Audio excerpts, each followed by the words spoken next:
Este é Rudolf Kreutzer. Durante anos e anos, essa foi a única imagem que eu tive dele. Essa pequena gravura preto e branco. Um texto que eu não sabia a tradução e um nome que eu não sabia bem como ler e pronunciar. Mas uma coisa que eu sabia era que aqueles estudos que vinham depois eram uma espécie de bíblia para os violinistas. Sabia que eles estavam aqui muitos anos antes de eu nascer e que eram usados por praticamente todo violinista que sonhava em dominar aquele pequeno instrumento.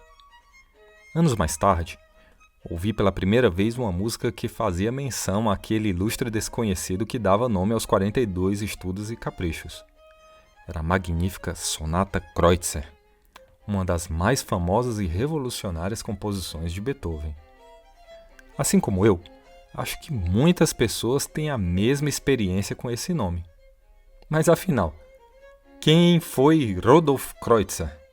E se eu te dissesse que ele nunca aprovou a publicação dos onipresentes 42 estudos e caprichos como os conhecemos hoje? E se você descobrisse que a sonata que imortalizou seu nome nunca foi tocada por ele e que ele até detestava essa música? Mas antes de responder a essas questões, precisamos desmentir os mitos e voltar a seu início, em Versailles.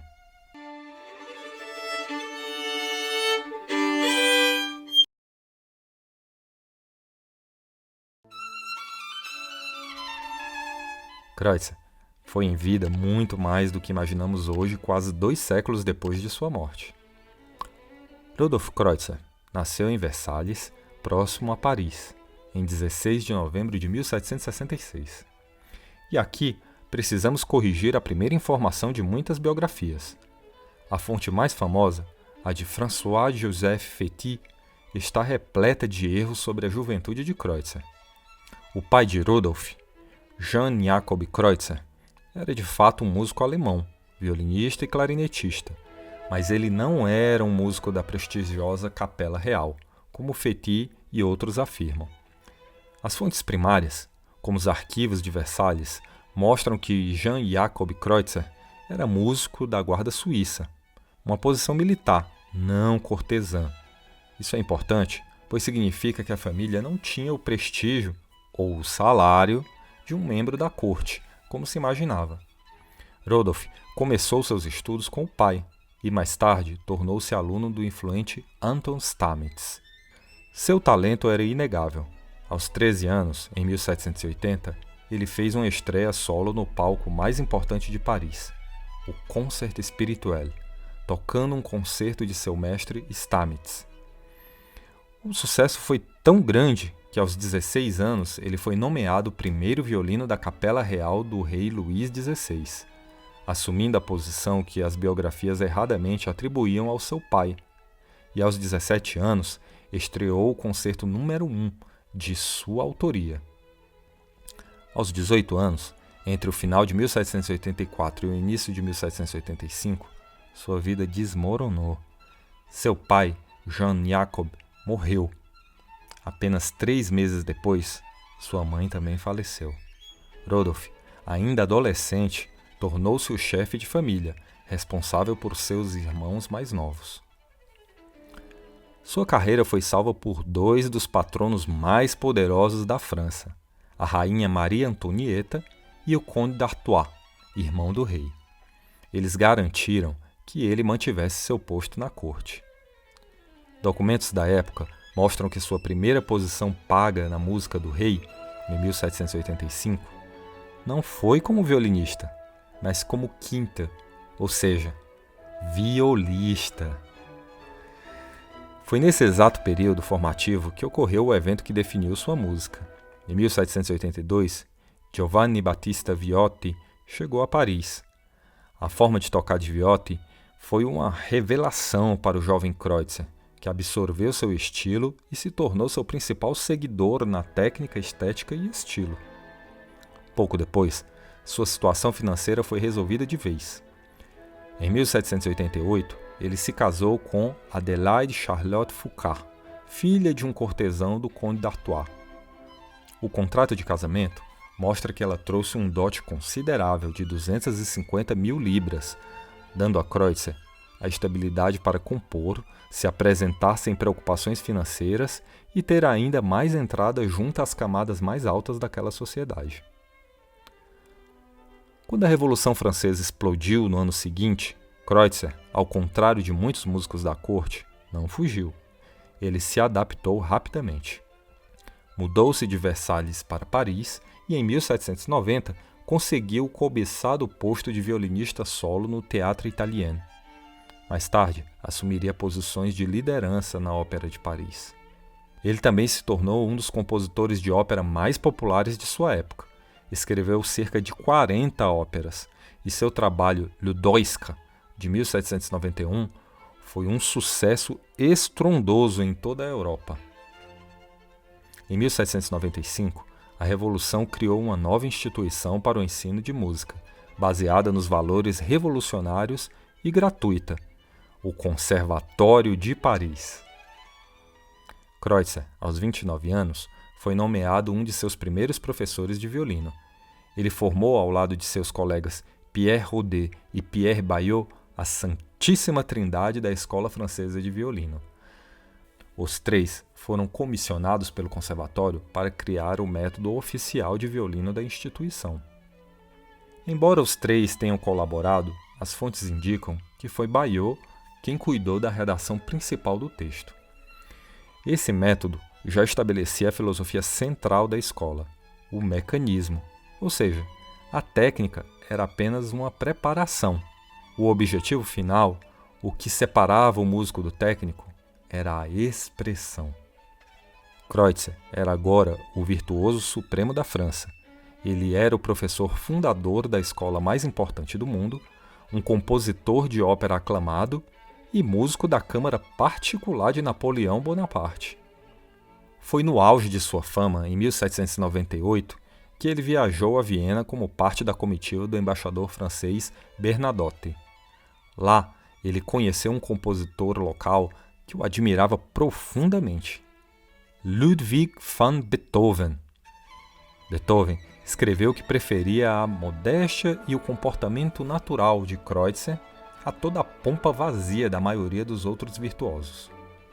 Essa admiração, no entanto, não era mútua, e essa desconexão daria origem ao maior paradoxo do seu legado.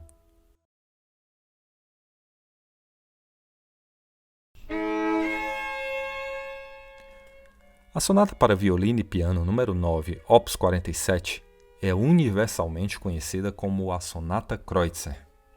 Mas ela não foi escrita para ele. A obra foi composta para o violinista britânico, de ascendência africana e polonesa, George Augustus Bridgetower. Bridgetower era um virtuoso aclamado que estava visitando Viena em 1803.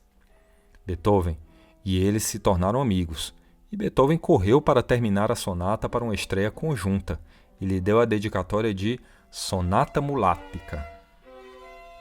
A peça foi terminada tão em cima da hora que na estreia, em 24 de maio de 1803, Bridgetower teve que ler partes da sonata diretamente do manuscrito original de Beethoven, por cima do ombro do compositor ao piano. A performance foi um sucesso estrondoso. Mas a briga veio depois. Beethoven e Bridgetower tiveram um desentendimento feio. O rumor persistente, confirmado por Bridgetower mais tarde, é que os dois discutiram por causa de uma mulher. Bridgetower teria feito um comentário depreciativo sobre uma amiga de Beethoven. Beethoven, conhecido por sua fúria e por guardar rancor, rompeu a amizade e, quando foi publicar a sonata em 1805, mudou arbitrariamente a dedicatória. Ele a dedicou a seu amigo Rodolphe Kreutzer, o virtuoso francês que ele admirava e que havia conhecido 5 anos antes. Kreutzer, que estava em Paris, provavelmente nem foi informado da dedicatória. Beethoven simplesmente usou seu nome para apagar o de Bridgetower da história. Rodolphe Kreutzer nunca tocou a sonata, em público ou em particular. Seu veredito sobre a obra-prima de Beethoven, relatado por seu contemporâneo, o compositor Hector Berlioz, foi de que ela era escandalosamente ininteligível. Outras fontes alemãs relatam que ele a chamou de uma tortura para o instrumento. Mas por quê? Não era apenas uma questão de gosto. Era um conflito fundamental de filosofias de violino. Kreutzer era o mestre e fundador da escola francesa, um estilo que evoluiu de Viotti. Esse estilo era caracterizado por um tom cheio e um estilo legato cantante. Como o Barão de Tremont, um contemporâneo, observou, Kreutzer tocava todas as suas passagens legato e sempre mantinha seu arco na corda. Muito disso era, em parte, reflexo do uso do arco Tourte, popularizado por Viotti. A sonata de Beethoven era o oposto absoluto. Era uma obra toda em staccato e soutien, ou seja, com arcadas curtas, percussivas e fora da corda. Para Kreutzer, um mestre do classicismo elegante e cantante, a música de Beethoven não era apenas feia, era um abuso do instrumento. Era um ataque à própria natureza do violino como ele a entendia. Para Beethoven, o violino não era apenas para cantar, era para lutar, para percutir, para explorar os limites do drama. Para Kreutzer, isso era simplesmente ruído. Sua versão não se limitava à sonata. O próprio Berlioz conta que anos depois, durante um dos primeiros ensaios da Nona Sinfonia de Beethoven em Paris, ele viu Rodolphe Kreutzer sair correndo da sala, cobrindo os ouvidos com as mãos em horror. A ironia é total.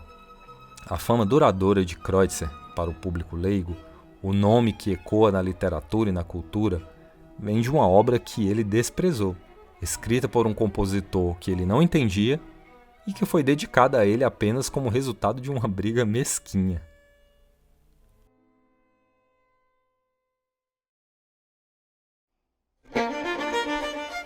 O outro pilar da fama de Kreutzer é sua contribuição pedagógica, os 42 estudos ou caprichos. Mas aqui, a história é ainda mais confusa e irônica. Primeiro, o mistério da data. A maioria das edições e enciclopédias data a publicação de 1796. Mas uma investigação minuciosa revela que isso é um erro, baseado em uma entrada de enciclopédia de 1813, que na verdade se referia a uma publicação completamente diferente. A verdadeira data da primeira edição pode ser descoberta analisando a própria publicação.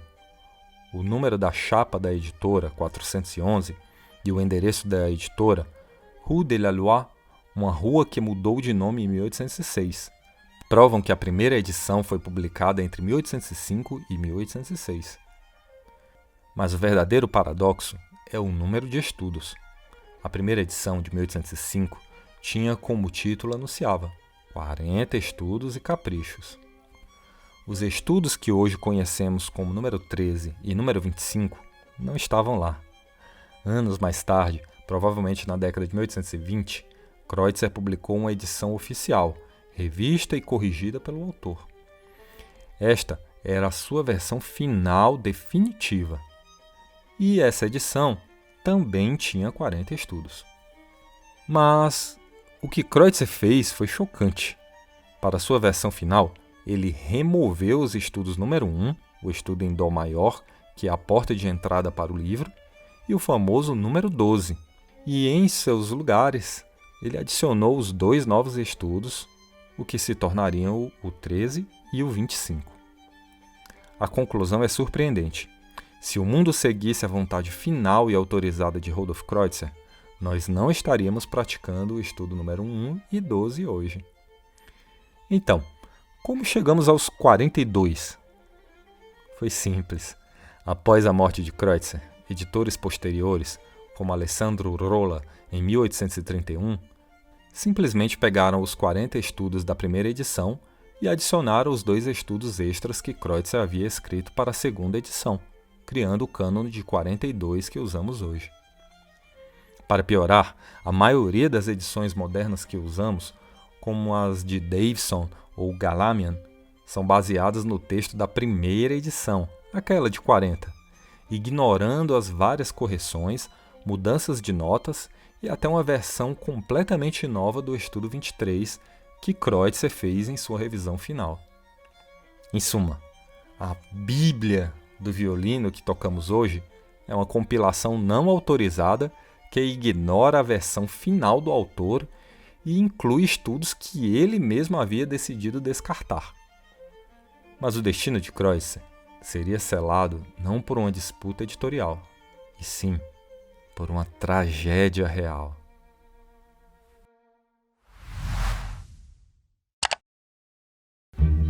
Para mais conteúdo deste canal, se inscreve e clica no sininho.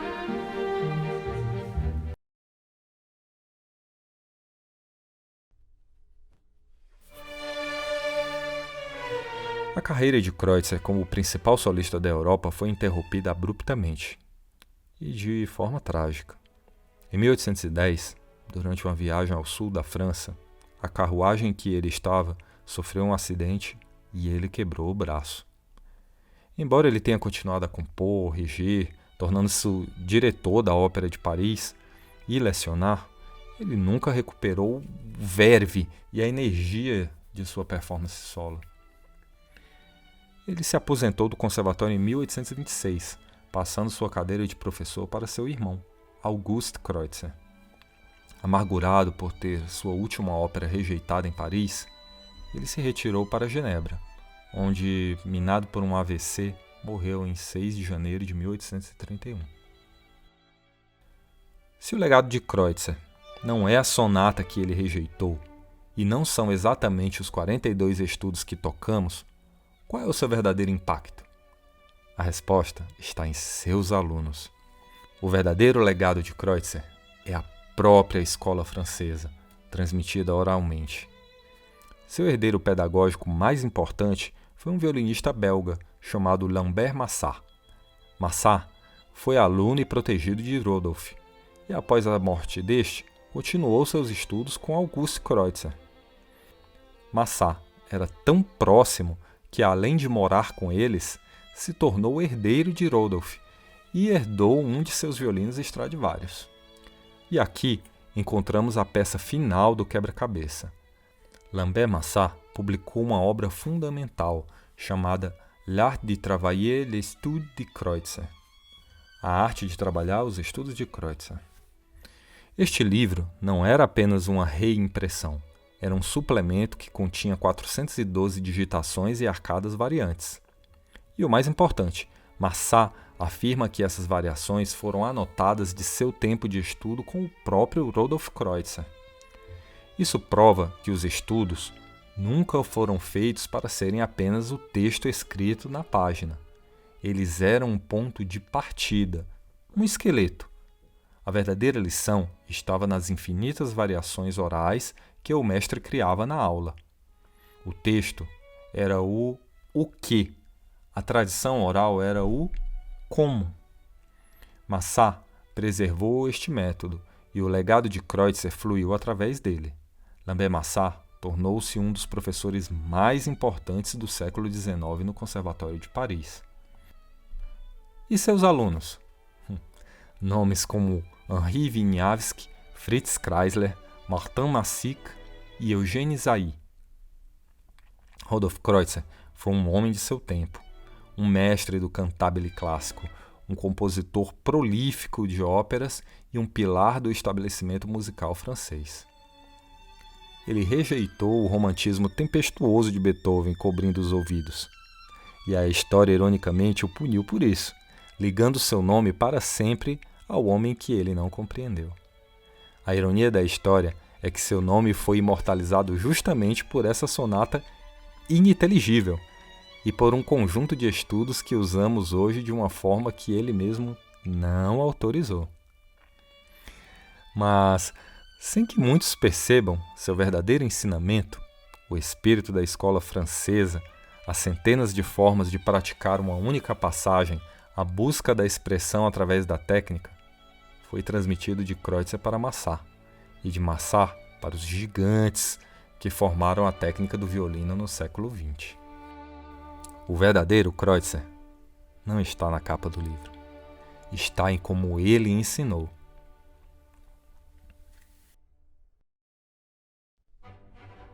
E você, já conhecia esses paradoxos da vida de Rudolf Kreutzer? Você imaginava que ele detestava a sonata que leva seu nome e que os 42 estudos que praticamos não são exatamente a versão que ele queria? O que mais te surpreendeu nessa história? Deixe sua opinião aqui nos comentários. A história da música está cheia de ilustres desconhecidos como ele, cujos legados são muito mais complexos do que imaginamos. Continue aqui no Violin Family para desvendarmos mais dessas histórias. Não se esqueça de curtir, se inscrever no canal e ativar o sininho para não perder a próxima investigação. Até a próxima! Clica aqui nesse vídeo que você vai adorar. Te encontro já já.